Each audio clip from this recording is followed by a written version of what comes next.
Thank you. I see they got a lot of water for me here, which is awesome. It's good to be here again for the last night, not for the last presentation, but it will be the last night that we are together. So, that being said, I want to thank everyone for participating, for being here.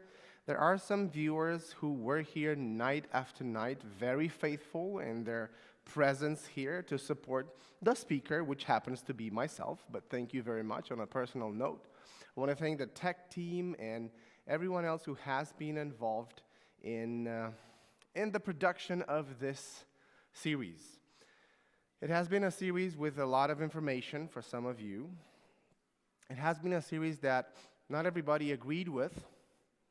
Not everybody agreed with what I said, and last night was especially controversial because last night, what I presented last night was probably the most direct, I would not call it attack, but the most direct presentation against the core of the theory of evolution. Because last night I talked about why I do not believe the mechanism of the theory of evolution works to produce what people think and say it produces. So we'll just go a little bit over what we talked about last night. You know how I said that the theory of evolution has a present, so to speak, dimension, things that they're happening more or less now. But the most important part of the theory of evolution is the past. That's what everybody thinks about when they think about evolution, is the history of life. And I said that all the experiments that scientists do today about speciation, mutations, they never were able to achieve novel information. That is, you have the DNA, and to add significant information to it. Now, you can add information to the DNA, of course, the copying, redundant copying, and other ways to add information to the DNA. But in a significant way, information that would yield new structures in that cell, in that body, in that life form. That doesn't exist. There are no experiments that provide that.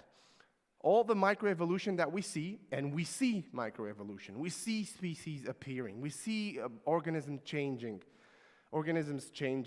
all that happens because of the loss of information. It's not because of gaining of information. So that's why I said I really cannot extrapolate from something that I see to just be loss of information to a process that has supposedly added significant information along hundreds of millions of years again and again and again, yielding new and newer and newer structures. Because, as I said last night, these structures are very complex. Michael Behe called them irreducibly complex. That is, there's a certain number of elements that you can take from the structure, and the structure still works. Like, for example, you have a car. If you break the windows, the car still works. It's not going to be very convenient when it rains, but the car still works. You take the seats out, you can still drive the car, okay? But it's not going to be very comfortable if you go off-road, but you can still drive the car. But if you take the wheels out, you can't drive the car. If you take the steering system, you can't drive the car. You can run it downhill, but it won't serve you a lot of purpose. If you take the engine out, if you take some significant parts, then the whole system breaks down. So that's what Behe advanced, a minimum number of components for which the system cannot, lower than that, the system cannot function anymore. And that's why he called it irreducibly complex. That is, you cannot reduce it any further because the system will cease to exist. And remember what Kenneth Miller did, as Michael Behe used the example with a mousetrap. Kenneth Miller removed a part from the mousetrap and used it as a tie clip. And he said, see, I can adapt new functions. But that's exactly what I'm saying. Yes, you can adapt, you can create a new species. Microspeciation happens when you remove information. And that's exactly what, in an analogy, Kenneth Miller did. He removed information from the mousetrap. He didn't add significant information to it. So, because organisms and structures are so complex, moving from one structure to another is only possible in a series of intermediate steps. But if those intermediate steps don't offer any function, then natural selection can favor that because there's nothing to favor. Natural selection cannot wait until you do all the 40 steps to complete the whole structure. Because if you have an intermediate structure, it doesn't work and it offers no advantage. So that organism will not procreate, so to speak, or will not pass on its genes better than the organisms without it. So that's why I said when Richard Dawkins arranges the types of eyes in their perceived increasing order of complexity, he didn't prove anything. He just arranged some types of eyes.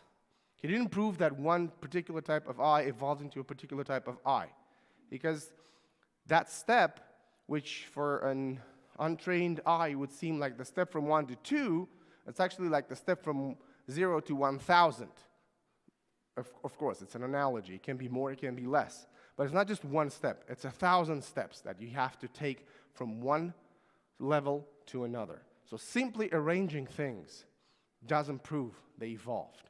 Okay, so that is why I believe that the historical dimension of the theory of evolution, that is, when it tries to explain the history of all life, that, I believe, does not correspond to reality.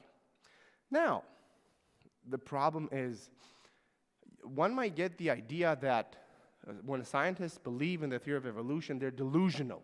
Because of everything I have said so far, I've offered the reason for which I don't believe in evolution, and I did that because they're never mentioned. All these philosophical shortcomings and problems and challenges, you will never hear in a class that teaches evolution. So that's why I believe we should be teaching about evolution in our schools, because I believe we'll have the objectivity, so to speak, nobody's objective, but so to speak, to teach the strengths of evolution and the weaknesses of the theory of evolution. So far I've only talked about the weaknesses, and one might get the impression that, as I said, when people believe in evolution, they're delusional. They have no idea that you can believe in evolution. Well, it's not like that. There is proof for evolution. It's just not these that I offered. Although some people believe those are proof of evolution, I don't. I disagree with them. But when they extrapolate microevolution to macroevolution, they do it on a certain basis. Because there are things for which, at this point, at least, we don't know what's going to happen in the future. The theory of evolution might offer maybe a better explanation than a theory of creation. And I know that's hard for us to understand. But I wanted to show to you why I still don't believe in evolution when I wanted to present the proof. I mean, there's at least some proof for the theory of evolution. And that is in what I call, and that's why the episode tonight is entitled The Testimony of the Past. That's where the most proof of evolution is, from my point of view, for which creation doesn't necessarily have a very good answer. The geologic column, the fossils, the past, the records of life past. And there's a lot of things there for which we do have some answers, but not necessarily the best ones, and not necessarily very self-consistent with the theory. So I want to go a little bit over some of them in detail, some in less detail, because I would like us to understand that we do not have all the answers. So some of the problems, like we talked last night, there were some questions about the hominid fossils, like the Neanderthals and Australopithecines and all the other hominid fossils. Well, think about it from a point of view of creation. The Bible says God created Adam and Eve, the first human couple. It doesn't mention anything that came before Adam and Eve. So for a person who believes in creation, to see fossils of pre-hominids would be a challenge. What do those mean? What are they? Are they animals? Are they humans? And generally, creationists, people who believe in creation, I'm going to try to stay away from the word creationist because it means many things. So people who believe in creation like we do, in direct creation, see, terms are such a complicated things, but let's just define it like that. People who believe in creation, like people who believe in direct creation. God created everything at once, not through evolution. Because a theistic evolutionist would also say he believes in creation. He just believes that God created the world through evolution. So we have to be very careful with terms. But for tonight, let's just define people who believe in creation as those who don't believe that God used evolution as a method, okay? Just for tonight. So for us, how do we explain the hominids? Well, most of the explanations fall into these categories. Some of them are fake, and some of them are, like the Pildan hoax. Some of them are some extinct type of apes, and some of them might be. And some of them are humans, which were degenerate or they're just different in the strata. But I have to be honest with you, I'm not satisfied with those answers. There seems to be an artificiality to those answers. So I do not have a complete answer to the fossils of pre-hominids. I believe that in the future, as we study more, we'll discover more information that will help us integrate those things into our model. But at this point, we just don't have an answer to everything regarding pre-hominids. And I'm not satisfied with the answer that I've read so far. I have to dig some more, to do some more research. Maybe I'll find an explanation that satisfies me completely. Maybe not. So I'll have to live with that. We also talked about dinosaurs last night, extinction events and extinct animals.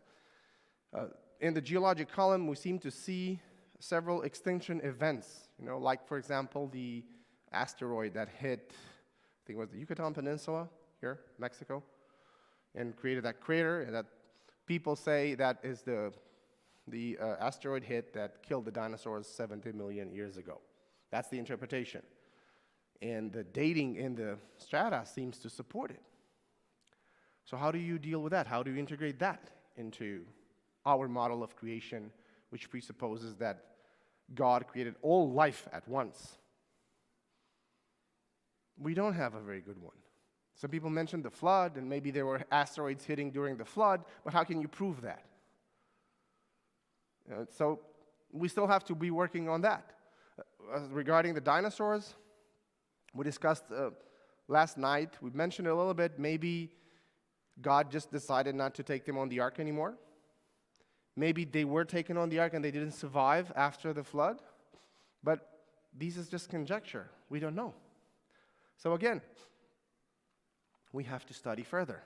But until we find an answer, we learn to live with uncertainties. We don't have all the answers. Then there seems to be an order of fossils with less and less complex animals the deeper one goes. That seems to be the case. The less complex animals you find at the bottom, with the fossils of unicellular animals in the Precambrian, and the higher you go in the geologic column, you see more and more complex animals, with humans at the top. That is the narrative, and in some respects, it is correct. And some creationist geologists have tried to find different explanations for them, like the sedimentation theory, that during the flood, everything was floating, and the smaller ones went to the bottom, and the bigger ones went to the top. So is that valid? We still don't have a right model. Then there's another creationist geologist. He was the student of George McCready Price, the pioneer, so to speak, the Adventist pioneer of creation science.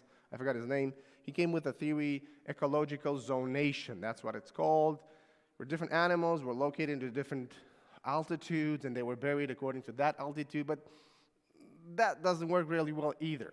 It doesn't offer a coherent model for all the geologic column. So again, we don't have all the answers here.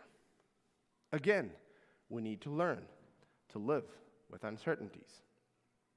But you know what? Nobody has all the answers. If somebody says they do, it's wrong. Because there's challenges with the standard model of the geologic column. There's not only challenges for the theory of creation, there's also challenges for the theory of evolution. For example, we have the Precambrian explosion, the Cambrian explosion. You might have heard about that. So it goes like this. The lowest layer is called the Precambrian. Then the next one is called the Cambrian. And during the Cambrian, you find all major phyla, or groups of animals, there, all of a sudden, completely, with no ancestors whatsoever. This is about 18 major phyla. So, if the theory of evolution is true, and these animals evolved from something, why don't we find them? Why do you have... So, until at that point, you only have mainly unicellular organisms and some multicellular organisms, but very, very basic. And all of a sudden, boom, that's why the term Cambrian explosion is fit for this. All of a sudden, you have fully formed animals with no ancestors whatsoever. How do you explain that? Of course, the theory of evolution has some explanations for it. Well, maybe they were just soft animals and they were not fossilized correctly, and soft animals don't fossilize. That's not right, because we do have fossils of soft animals. Or maybe there was just a rapid expansion. See, that theory doesn't convince me either. So, the good news, so to speak, is that nobody has all the answers. And the right thing to know about the geologic column, that it never exists the way you see it in books. You see, maybe if we can see the previous slide. There it is. See, in the books, you see it like that. All the layers on top of each other, and then all the animals in the layers neatly like that, which is a good representation because it's a learning tool, and you need to have a concept in your mind how it should look like. The reality is, and seldom do textbooks tell you that you don't find this in nature. That is just a model. In nature, however, in reality, the geologic column is much more fragmented, with huge parts of it missing at different points on the Earth. There are some geologists who say there is not one single place on Earth where you would find the whole geologic column. So that's just a model. It's a perfect model, and it doesn't really exist that way. So that's with the order in the fossils, in the geologic column. We, as creationists, people who believe in creation, don't have a complete answer. But from some point of view, no, they do have the evolutionist theory has a good answer for the order, because they say, of course, the simplest animals came first, so they got buried, and then more animals, more complex, they got buried, and more complex, they got buried. So that is a valid and consistent answer. But they don't have an answer for the Precambrian explosion. Why is it like this? Mystery. Well, science functions like this, with mystery. And scientists are better able to live with mysteries. People of faith have a very hard time living with mysteries, with unanswered questions, because we like certainties. We like to know. Well, the reality is you can't have all the answers, and you have to learn to live with uncertainties. Now, going further to our next challenge, the age. Okay, the deeper you go in the geologic column, the deeper you seem to have, deeper ages you seem to have. Now, with this, some people will say, so what? There was an old Earth, so that's why the layers are old. It doesn't work like that, because, well, let's start from the beginning. When scientists started to go away from the catastrophist interpretation of the geologic column, I mean, it's the flood, the principle first used was that of uniformitarianism. That is, Charles Lyell measured the rate of deposition at that time, and then he extrapolated that to the geologic column and said, well, the Earth is 70,000 years old. Now, in the 18th century, that was a huge age. Nowadays, it's nothing, of course, because nowadays the Earth is being thought of being 4.5 billion years old. So 70,000 years is nothing. But at that time, it was huge. So on this framework, people started adding and adding and adding. The age started to increase, adding different elements, until radiometric dating was discovered. And you know how that works. You have a unstable atom that yields particles, and it transforms itself into another atom. That's how it goes. Now, the rate at which this happens is not, I mean, it is constant, but you can only measure it in half-life because it's statistical. That is, let's say you have a kilogram, a pound, okay? I'm not going to be talking kilograms here. A pound of plutonium. After a certain period, which is called half-life, you would only have half a pound of plutonium. The rest is degraded into something else, or uranium degrading into something else, lead, so on and so forth. The next period, only half of it will decay, because it's statistical. You don't know if one atom is going to decay or not. And by using that, scientists are able to determine how old a certain layer is. Now, this only works for volcanic layers. It doesn't work for sedimentary layers. So this is how radiometric dating works. Scientists find a volcanic layer, they date it, then they find the next volcanic layer, date that, and everything in between is between these two dates. You cannot use radiometric dating to date sedimentary rocks. It just doesn't work like that. You have to have volcanic rock to date that. And the challenge with this is, well, people say, well, there's challenges with the radiometric dating. You have to set the clock to 0. You don't know if the rate of decay is constant. Yes, those might be good challenges, and in some cases they are. But the problem is, the challenge is, when scientists use multiple radiometric dating methods, and they kind of yield the same age. So then, because you use multiple methods, then you're kind of certain of that at least apparent age of that layer. So again, do we have a good answer to that? Not at this point. As I said, some people say, so what? God just created life. Well, the problem is this. If you have an old layer, then some life, then another layer that is dated at 600 million years ago, then another layer that is dated at 100 million years ago, then that means that some life was created and died 100 million years ago, before the appearance of other animals. Whereas people who believe in creation, that is, who don't believe God used evolution, they believe that God created all life at once. And all of a sudden we have here sequences of animals living and dying, and then other animals living and dying. So that's the contradiction. How do we explain that?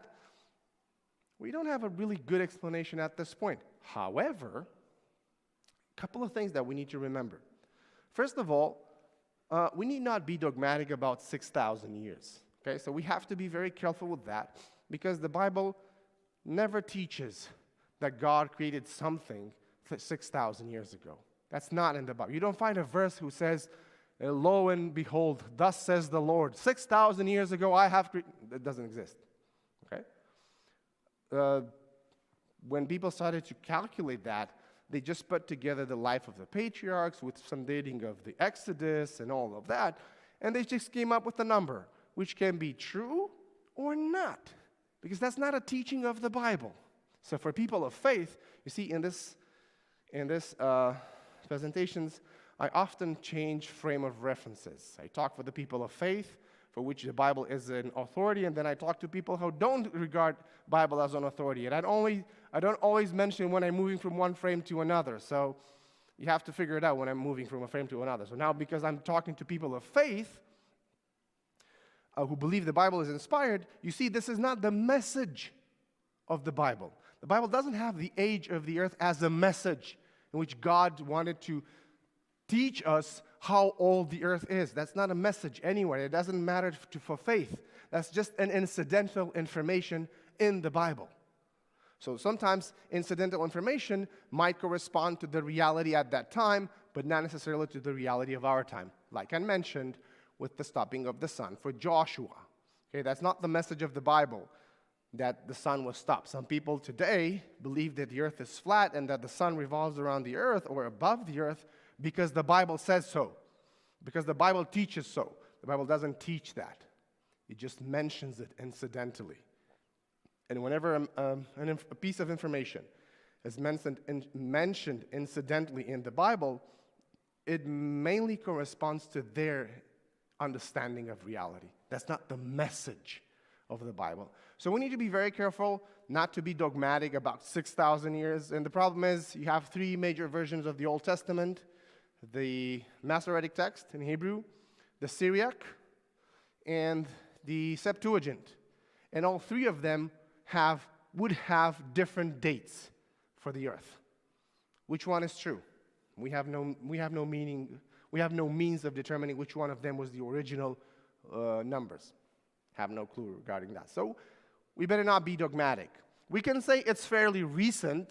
Is that 10,000 years, 20,000 years? We don't know, but it's fairly recent. It's not billions of years in terms of the Bible. So that is talking in a frame for people who believe in Scripture. So I said we need not be dogmatic about that. But there's also something else. I'm moving my frame of reference now to talk to people of science.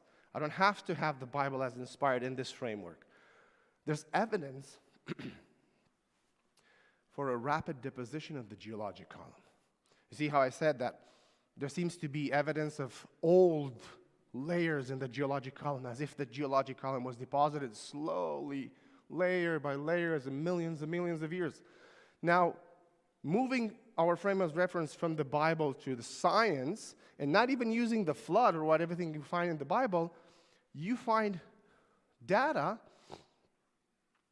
that seem to show that the geologic column was deposited rapidly, very rapidly. What you have here is a picture of the Grand Canyon. Everybody knows that. You've probably been there. And if you go to the Grand Canyon, which is supposedly eroded for like 230 million years by the Colorado River, you notice something very interesting. The layers, at least in the face that you can see exposed, they're parallel to each other. You don't see any erosion marks between the layers. So there's just parallel on top of each other like that, like pancakes stacked upon each other. And those layers are supposedly have apart like at least hundreds of thousands of years apart. So you have one layer, and then after another hundreds of years, a million years, you have another layer, and another layer, and another layer. But you have no erosion. No erosion. Now, how fast does a winter ruin roads around here? Roads are ruined really fast by winter. So that's erosion at work. Do you think an inch-thick layer would be able to withstand erosion from wind, water for 1,000 years? There's no way. 10,000 years? 1,000,000 years? No. Because there's rare instances where you might see it in the geologic column, but the rule is that you mainly see forms of relief on the top of the geologic column, not inside. How is it that those layers were supposedly like that with no erosion for millions of years? There's not a good answer to that, unless you accept the geologic column was deposited rapidly. But that's not compatible with the theory of evolution because you need deep time for the theory of evolution to work. So that hypothesis is discarded outright. But then you don't have a good answer for a slow deposition of the geologic column with no erosion marks. You don't have that. Some other evidence. You have polystrata fossils. That is, you have fossils that go through multiple layers. How did that come to be? Because if you have an organism exposed to the elements, it would decay rapidly. And when I was at Andrews, some of the scientists from the GRI came and told us about an experiment they did where they took a dead fish, put it in a cage, put it on the bottom of a river. 6 days it was gone. So if it was not buried during 6 days, there's no way you can have a fossil, because the elements or the other predators will destroy it. So how is it that an organism is able to withstand tens of thousands, hundreds of thousands of years, which is supposedly the age of this geologic column, so that it goes through to all the layers? Now that's just an example. That's a tree somewhere in Pennsylvania. But you have whales that go through several tens of thousands of years of strata, of layers. How is that possible? They don't have a good answer. But the hypothesis of a rapid deposition is not acceptable because that will nullify deep time. Not only that, but you see, most fossils are like bones, because probably a catastrophe killed, and most deposits of fossils seem to have happened as a result of a catastrophe. So a lot of animals died, they decayed, the bones remained, and then the bones were buried rapidly and fossilized. But then you have instances like this, where you have a fish swallowing another fish which was fossilized. How is that possible if that layer was not deposited rapidly? So most likely, they were doing their fishy business, one fish swallowing another, and a mudslide or something buried them, and that was it. But that's rapid deposition. So you see today in geology, you seem to see a shift, little by little, from uniformitarianism, that layers are deposited at the same speed that we see today, to catastrophism. That is, finally, some geologists are starting to accept that a big part of the geologic column was deposited rapidly in a catastrophe, with, of course, big periods of time between the catastrophes, but at least they acknowledge that this part was deposited rapidly, in one swoop. So that's a plus for a theory of creation. But as you see, nobody has all the answers. Long ages, yes, the radiometric datum seem to be pointing towards that, and we don't have an answer for that. On the other side, you look at the geologic column, and there's more evidence than just that. The fact that you see fossils like in their normal life, day-to-day life, like that fish swallowing another fish. You see fossils going through several layers, and you don't see erosion between the layers that seem to point that those layers were deposited rapidly. So either way you take it, you still don't have all the answers.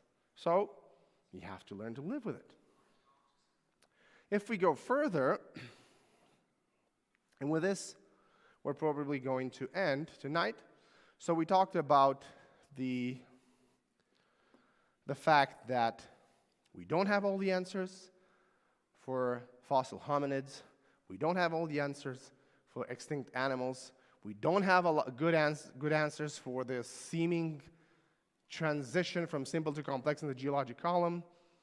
But then again, scientists don't have all the answers for the rapid deposition of the geologic column, which seems to be the case. And some of them are just interpreting that as catastrophes happening rapidly with long periods of time between them. Okay, but is that self-consistent? We have to study more to see. The last one that I wanted to discuss is the transitional fossils. Transitional fossils is what are called a fossil that seem to be existing between two groups of animals. And there's several candidates for that. At one point, Archaeopteryx, a bird with dinosaur traits, was touted as a transitional fossil.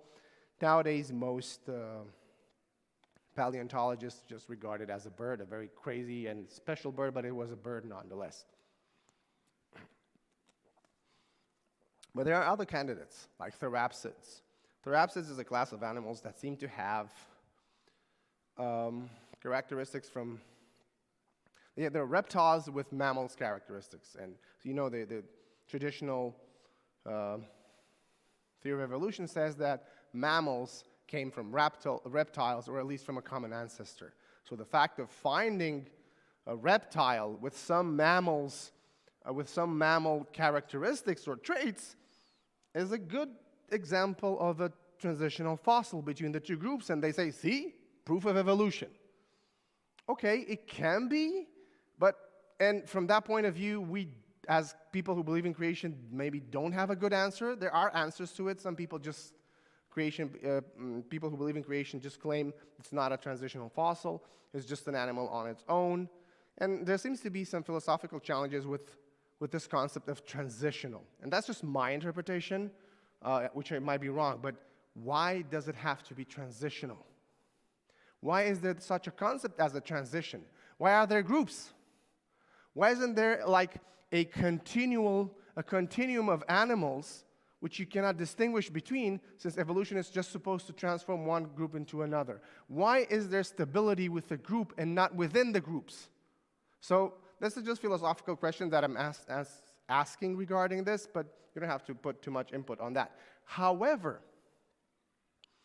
despite the transitional fossils that seem to exist, the challenge is that there are not enough transitional fossils. When Darwin created his theory, he predicted that as knowledge of the geologic column will increase, many more other transitional fossils will be found. Only a few were found, not at the magnitude at which Darwin envisioned. Of course, some geologists and paleontologists would not agree with my interpretation. They will say, yes, many more were found. But how many? 10, 20, 100? Is that more regarding the whole geologic column? But you don't have to believe me. You have to take the word of an evolutionist. The person you see on this on the screen now is Stephen Jay Gould, very renowned paleontologist from Harvard, from what I believe. And he created a whole new interpretation of evolution, so to speak, different from Darwinism. Darwinism says that changes occur slowly in history, and just one by one they accumulate until they form another form of life. But the key word is slowly. Well, because he did not see that happening in the geologic column, because in the geologic column, the key word is stasis. You don't see a lot of change in the geologic column, as you would expect. In the geologic column, most of the times you see an animal appearing completely developed, all of a sudden, fully developed, staying the same with no changes, and dying.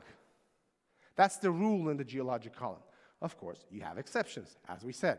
Some animals that seem to be transitional, and we have to take those into account. But the rule is stasis.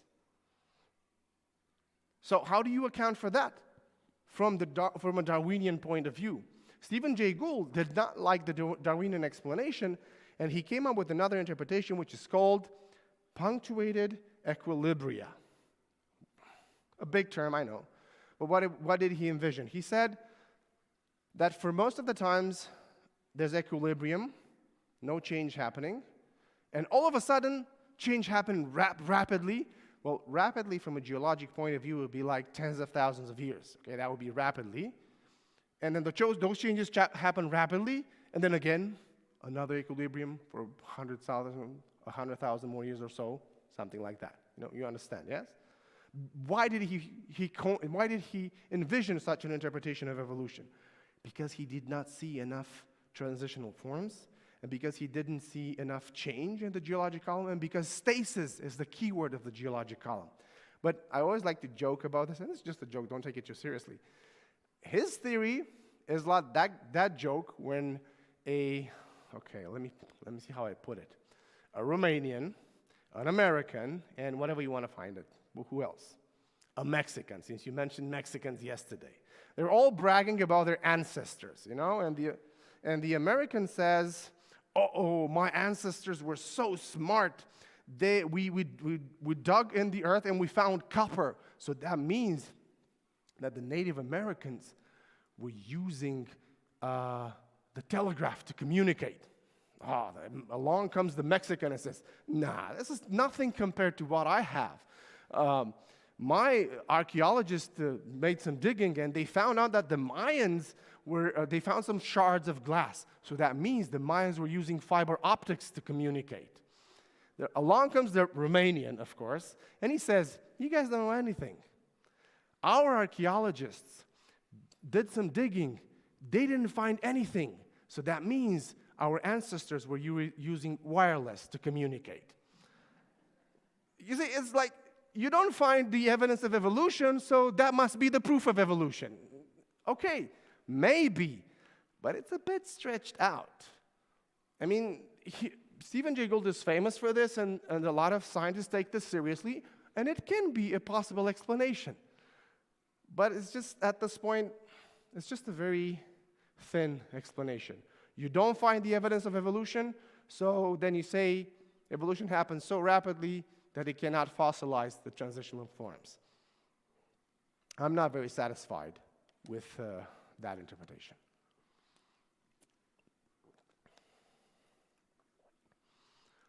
So to summarize,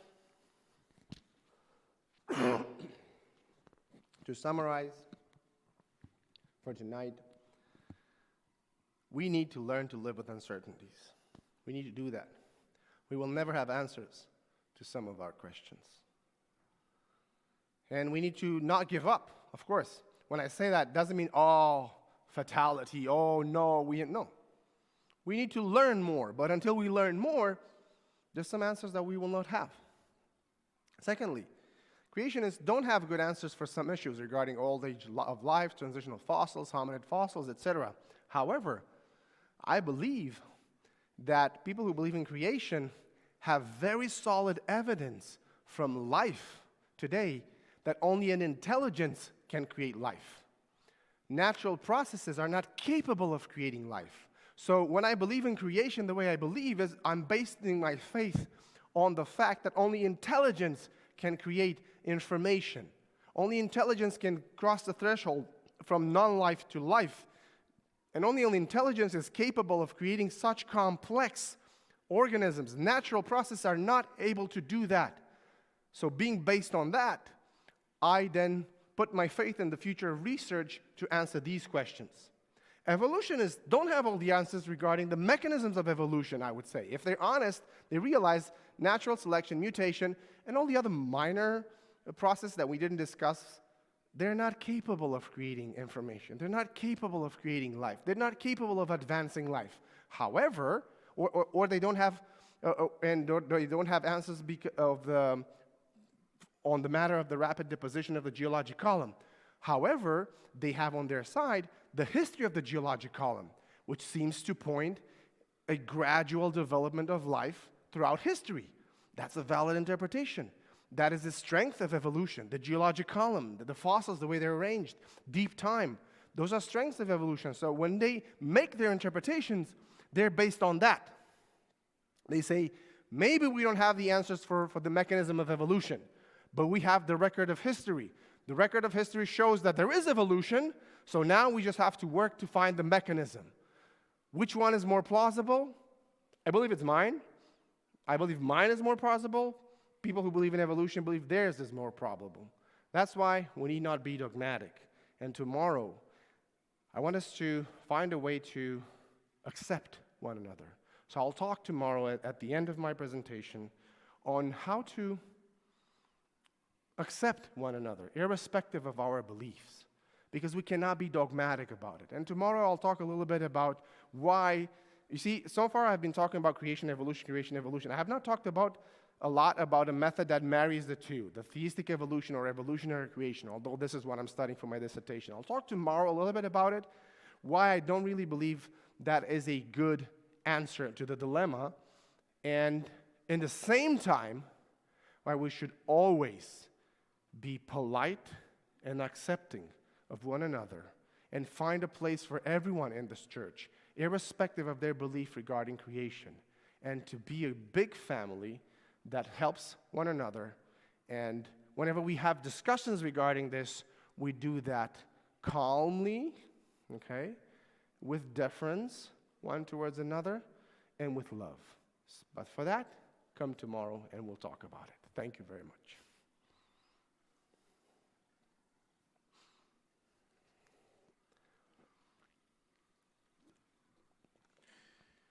Thank you. We have a very difficult and many questions. Okay. It's our last night, so we might as well spend a little bit more time. Is the geologic column consistent? I heard that the layers of the geologic column are mixed up in some places. Yes. Can that be the result of the flood? Yes. Short answer. That there's places when they're mixed up. I mean, the order is reversed. And we know of instances where that is not because of the flood, but because of something that happened after the deposition. But maybe it was because of the flood. You see, the fact that most of the geologic column requires deposition in water somehow, it's sedimentary, and most of that is deposited in water,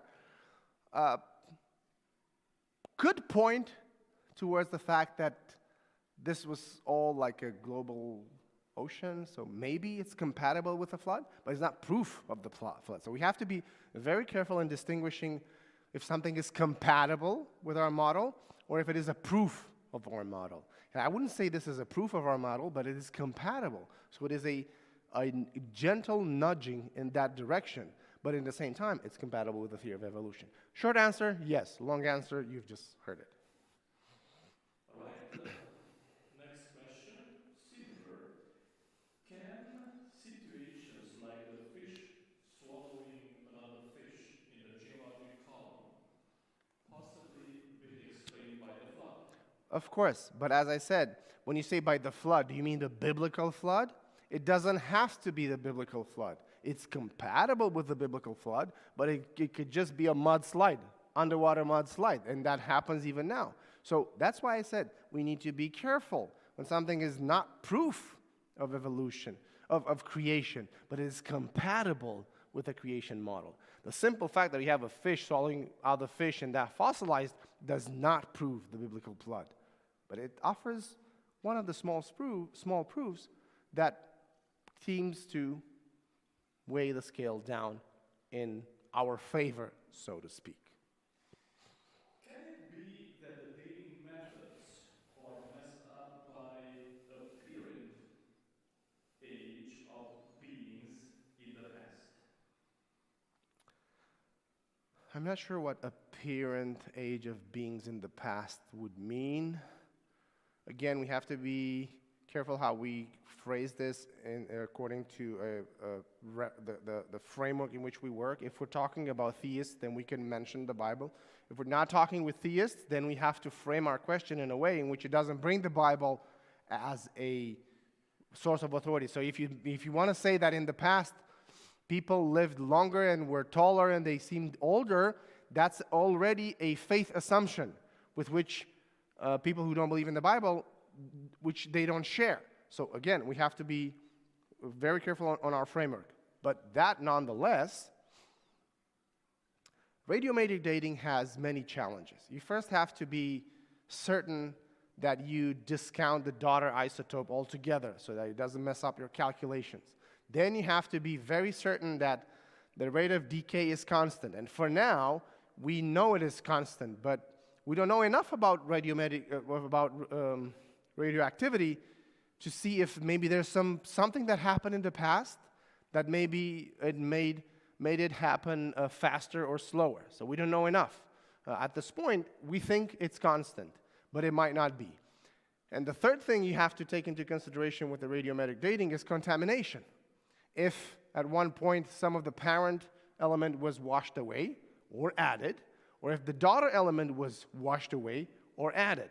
So if you're not certain of those, then your date is not certain. However, when you have multiple radiometric datings giving the same date, then that's the challenge. Because maybe one of them were washed out, some of them was added, but all of them, statistically, that's not a good possibility. So that's the challenge. That's why I say we don't have all the good answers. We don't have answers for that all the time. Yes, there's challenges with radiomatic dating, but scientists have a way of going around that and being as certain as possible. At this point, I have to live with not knowing the answer to that question. In my theory, I'm not yet ready to give up my model just for that, because I think I have enough proof on the other side. But in time, if enough proof comes on the opposite side, I might need to make some changes to my model and go with the truth. Is it possible that what the Bible calls in the beginning is when humans started recording history and not necessarily when life started to exist? Everything is possible, of course. I just don't believe it's likely, because you have to, we can interpret the biblical text as we want. Everybody's free to interpret it as they want. But if you want to interpret it according to its original intention, now that's a different thing. So you have to go back to the text, look for markers in the text that maybe require you to go in a certain direction. You might not agree with it, but at least you have to be honest with the text. And what I find very interesting is that most liberal theologians, 18th, 19th century, who don't believe in the inspiration of the Bible, okay, they say, well, this is just a myth, whatever, it's not inspired by God. They say the intention of the text is to be taken literally, because they don't have no allegiance to the text. Like, it's just a myth, but their intention was to be taken literally. Now, modern theologians who are theistic evolutionists or evolutionary creationists who believe the text is inspired, they say, oh, the text cannot be taken literally. It's meant to be a poem, it's meant to be something else, but not to be taken literally. So then again, you see their philosophical biases at work.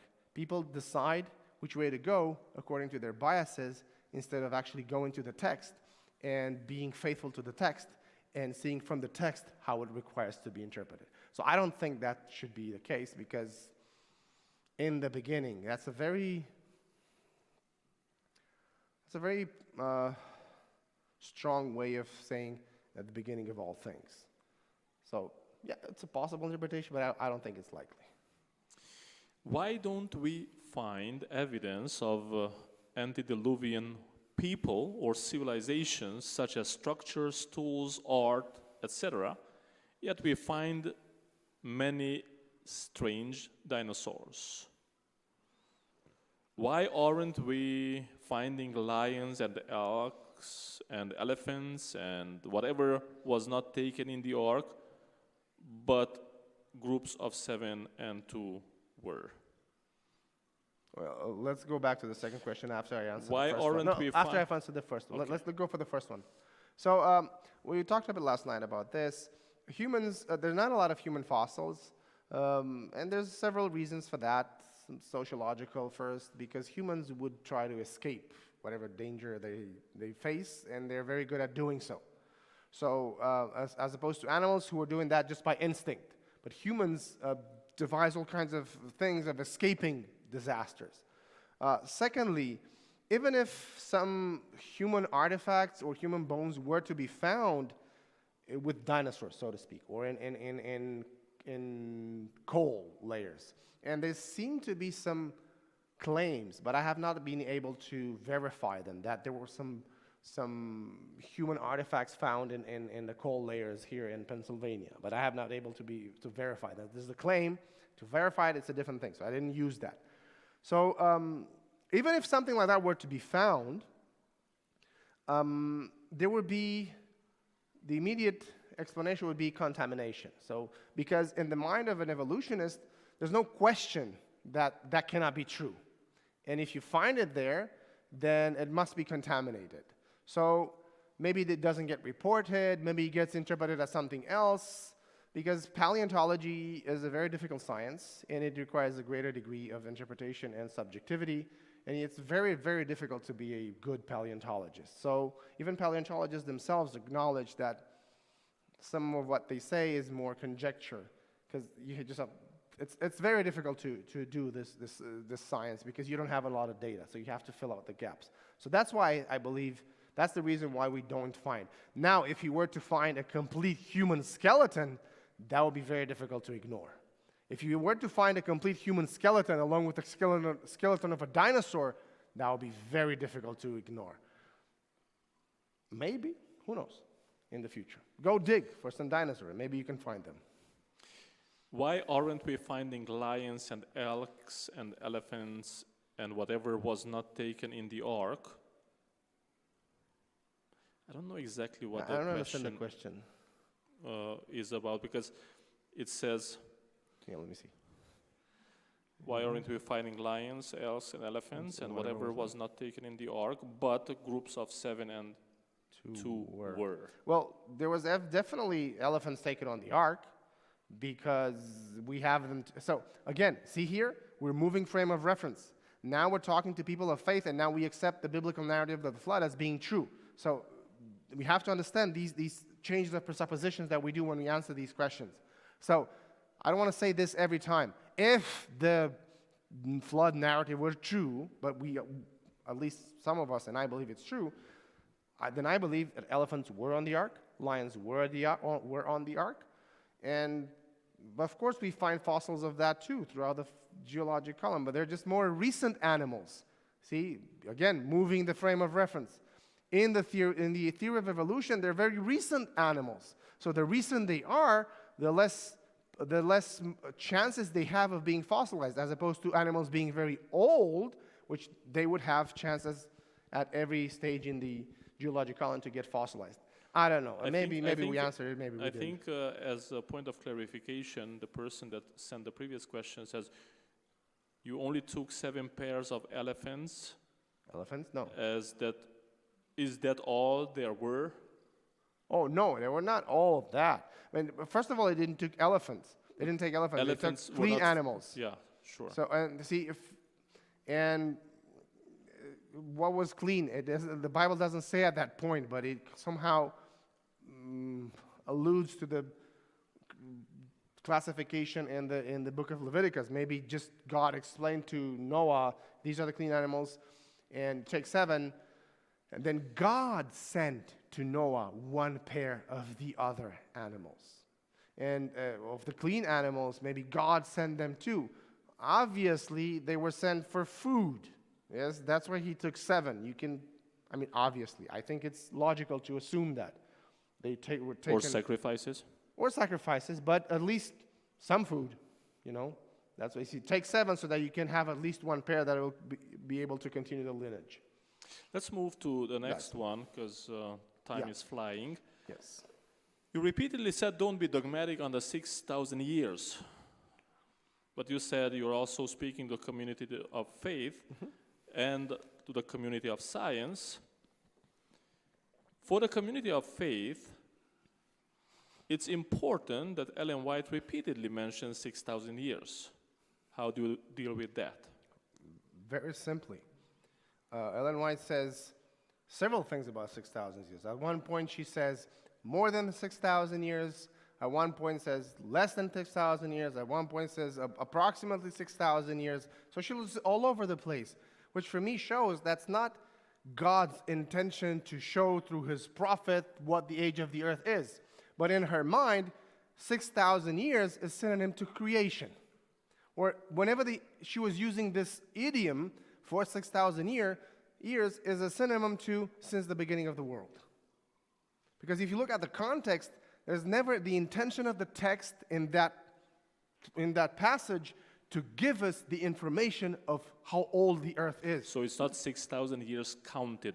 No, it's a way of saying since God created the world. Because at that time, everybody in the community of faith was using this as a point of reference, and everybody in the community of faith believed that the earth was 6,000 years old. When Ellen White would make the saying for 6,000 years, that means since creation began, since the beginning of the world. So again, it's not the message of what she's saying. It's the incidental information in her text which points to their understanding at that time regarding the issue, but not an information for us. That's how I would see it, and that's how prophecy works. That's how inspiration works. I think that's my interpretation, but feel free to disagree. course. So, about the previous question that Yes. we were confused on, the question is, so what happened to all the other pairs that didn't go to the ark? What happened to them? Well, Why don't we find them? we find some. Fossilization is not an easy process. The simple fact that an organism, a life form dies, doesn't mean it will be fossilized. It's, as I said, it has to happen rapidly, and it has to happen under certain conditions so that it gets buried without oxygen, and then it's called mineralization, when minerals seep into and replace the other elements in that dead animal. So fossilization is a process that doesn't happen a lot. It's a rare process. It has to meet certain conditions. We're not going to find all the animals, but we found enough, I would say. I mean, the earth is full of fossils. Go dig. You find so many fossils. You don't have scientists. There's fossils that are waiting in the repository of universities because you don't have enough scientists to interpret them. So there's enough fossils, but of course, not all the animals will be fossilized. All right. Do you think God reveals only what he deems necessary? Yes. As a general answer, yes. Now, the specifics of it, we have to talk. When was the earth divided into continents? Good question. I don't know. If you were to go to the traditional geological theory of evolution, that was like 200-something million years ago. But that dividing into continents was very slow. Now, if you are to move into a frame of reference of faith and believe that God created the world recently, then you would have to say during the flood. But for the continents to be separated with that velocity, to have them to what we have today, to have them where we have them today, and that was only several thousand years ago, that's some catastrophic processes happening all over the world with tsunamis so high that you cannot even fathom. So I don't know. We don't have a good answer for that. See, there seems to have been a huge continent, Pangea, and there seems to have been the separation of this continent into what we have today. How do we integrate that into a model of creation, a recent creation? We have to work on it. We don't have a good answer yet. So go do some research and put that in. I can't do everything for you guys. You have to work. You have to work for that. All right, 2 more questions. Please don't send any more because I can't take them. It's kind of late already. What is Leviathan in the book of Job? See, I like these questions because I can simply say, I don't know. Now, what can it be? Some translations have it as the hippopotamus, but then when it says about the Leviathan that his tail is like the cedars, and you look at the tail of the hippopotamus, then you think like maybe it's something else. Some people have theorized that that might have been a dinosaur that would have been taken on the ark by Noah. Then they lived after the flood, and then some ancient civilizations would have been familiar with some dinosaurs. I believe it's a plausible interpretation, but we need more data for it. There's several creationists who talk about that. I listened to Kent Hovind, but it's very hard to use information that Kent Hovind has because he has a lot of unsubstantiated information, so I don't trust what he says. But truth is truth irrespective of who says it. So even if I heard it in his presentations, you can take it from there and verify if it's true. So it doesn't matter who says things. So many times I hear like, oh, you're not a scientist. How can you talk about these things? Well, I can talk because I can read and I can form an opinion. And if I'm wrong, I'm wrong. But if I'm right, I'm right. It doesn't matter what training you have. Your training helps you understand. But if you train yourself, then you can understand these issues. And I've been reading about these things about 28 years. because has been the passion of my life. So it doesn't matter who you are. If you engage in dialogue, and if you are willing to learn, and if you're willing to give up mistaken ideas when you're proven that, then truth is truth. There's a book called All Truth is God's Truth. I forgot who the author is, but it's a very interesting book. So even if Kent Hovind says that, it can be true or false. It doesn't matter who says it. So, to go back to the question, it might have been a herbivorous dinosaur, but I don't know. I think it's a hypothesis that merits further exploration.